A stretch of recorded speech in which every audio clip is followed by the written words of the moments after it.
السلام علیکم ورحمۃ اللہ وبرکاتہ۔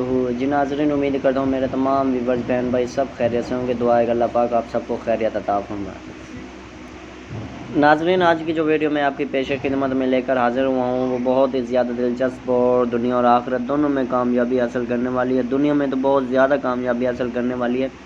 ٹائٹل آپ نے دیکھ لیا ہوگا، مزید میں رپیٹ کر دیتا ہوں کہ آنکھیں بند کر کے آپ جو بھی لفظ پڑھیں گے محبوب کا تصور کریں گے، محبوب آپ سے روٹھ گیا ہے یا محبوب آپ سے ناراض ہے، تو اس کو منانے کے لیے یا اس کو تنگ کرنے کے لیے کہ وہ آپ سے خود ہی رابطہ کرے، آپ چاہتے ہیں کہ آپ رابطہ نہ کریں، وہ رابطہ کرے، تو آپ نے اس کو یہ ایک عمل، چھوٹا سا عمل ہے، چھوٹی سی ویڈیو ہے، یہ آپ نے مکمل واچ کرنی ہے۔ واچ کرنے کے بعد دوستوں کے ساتھ شیئر کرنی ہے، لائک کرنی ہے، نیچے ایک اچھا سا کمنٹ کرنا ہے، اور اگر چینل پر آپ نہیں ہیں تو چینل کو سبسکرائب کرنا ہے۔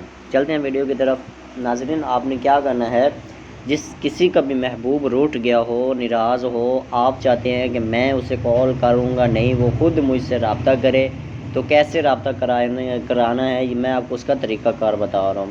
آپ نے بعد نماز عشاء آپ نے کیا کرنا ہے، یا رحمان یا رحیم یا رعوف، یہ آپ نے 3 لفظ یا رحمان یا رحیم یا رعوف، یہ آپ نے 3 لفظ 11 تسبیحاں یہ آپ نے پڑھنی ہے۔ اول آخر آپ نے 11 مرتبہ درود پاک پڑھنا ہے، 11 مرتبہ اول آخر آپ نے درود شریف پڑھنا ہے، اور آپ نے ایک ہی جگہ پر بیٹھ کر محبوب کا جو ہے وہ تصور کرنا ہے۔ تصور کرنے کے بعد آپ نے جو ہے یہی سمجھنا ہے کہ وہ آپ کو فون خود کر رہا ہے، وہ چل کر آپ کے پاس آ رہا ہے کہ میرے ساتھ آپ بات چیت کریں، میرا آپ کے بغیر گزارا نہیں ہے۔ آپ نے تصور یہی رکھنا ہے کہ آپ کا محبوب آپ کے سامنے آپ سے بات چیت کر رہا ہے، اور آپ نے یہ 11 تسبیحاں ہیں جو یہ 3 ناموں کی آپ نے یہ 3 جو لفظ ہیں یہ ان کو آپ نے پڑھنا ہے۔